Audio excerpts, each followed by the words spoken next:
السلام علیکم دوستو، کیا آپ جانتے ہیں کہ ایک دشمن انسان کی پوری زندگی کو برباد کر سکتا ہے، مگر قرآن ہمیں دشمنی کو محبت میں بدلنے کا طریقہ سکھاتا ہے۔ آج کی ویڈیو میں آپ کو ایک ایسی قرآن آیت بتاؤں گا جسے پڑھ کر دم کرنے سے دشمن کے دل میں نرمی آتی ہے اور وہ دشمن دوست بن سکتا ہے۔ ساتھ ساتھ ہم بات کریں گے دشمنی کے خطرناک نقصانات اور دوستی کے بے شمار فائدوں پر۔ ویڈیو کو آخر تک ضرور دیکھیں، یہ آپ کی زندگی بدل سکتی ہے۔ قرآن مجید کی سورہ حمیم سجدہ کی آیت ہے، وَلَا تَسْتَوِي الْحَسَنَةُ وَلَا السَّيِّئَةُ ادْفَعْ بِالَّتِي هِيَ أَحْسَنُ فَإِذَا الَّذِي بَيْنَكَ وَبَيْنَهُ عَدَاوَةٌ كَأَنَّهُ وَلِيٌّ حَمِيمٌ۔ نیکی اور بدی برابر نہیں ہو سکتی، تم برائی کو ایسے طریقے سے دفع کرو جو بہترین ہو، پھر وہ شخص جس سے اور تمہارے درمیان دشمنی ہے وہ ایسا ہو جائے گا گویا تمہارا مخلص دوست ہے۔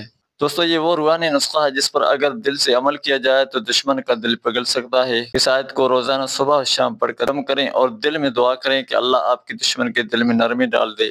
دشمنی دلوں میں نفرت، حسد اور انتقام کی آگ بھڑکاتی ہے۔ جسمانی اور ذہنی سکون غائب ہو جاتا ہے، تعلقات ٹوٹتے ہیں اور معاشرہ بکھر جاتا ہے۔ آپ کا قیمتی وقت اور توانائی دشمن کی منصوبہ بندی میں ضائع ہو جاتی ہے۔ آخرت کا نقصان ہوتا ہے۔ حدیث شریف کا مفہوم ہے، حسد نیکیوں کو اس طرح کھا جاتا ہے جیسے آگ لکڑی کو۔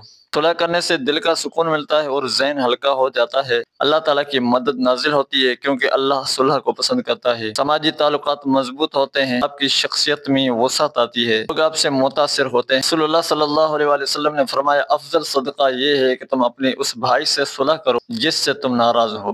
دشمن آپ کا حمایتی بن سکتا ہے اور وہ طاقت جو آپ کے خلاف تھی آپ کے ساتھ آ سکتی ہے۔ اعتماد، قربت اور مشترکہ فائدے جنم لیتے ہیں۔ ایک مسلمان دوسرے مسلمان کا بھائی ہے، دشمنی مومن کی شان نہیں ہے۔ جو لوگ معاف کرتے ہیں اللہ ان کے درجات بلند کرتا ہے۔ ہر دن اس آیت کو 3 بار پڑھ کر دل سے دشمن کا تصور کر کے دعا کریں۔ کوشش کریں عملی طور پر اخلاق سے، محبت سے، ہدیہ دے کر یا خیر خواہش سے دشمن سے تعلق بحال کریں۔ نیت کریں کہ میں نے اپنے زندگی میں کسی سے دشمنی نہیں رکھنی۔ اگر آپ چاہتے ہیں کہ آپ کی زندگی میں سکون ہو تو دشمنی کو ختم کریں۔ دشمن رکھنا انسان کو کھوکھلا کر دیتا ہے، مگر محبت اور دوستی انسان کو مکمل کر دیتی ہے۔ امید ہے دوستو آج کی ویڈیو میں آپ کو فائدہ پہنچا ہوگا۔ انشاءاللہ ملتے ہیں نیکسٹ ویڈیو میں۔ اپنا خیال رکھنا، اللہ حافظ۔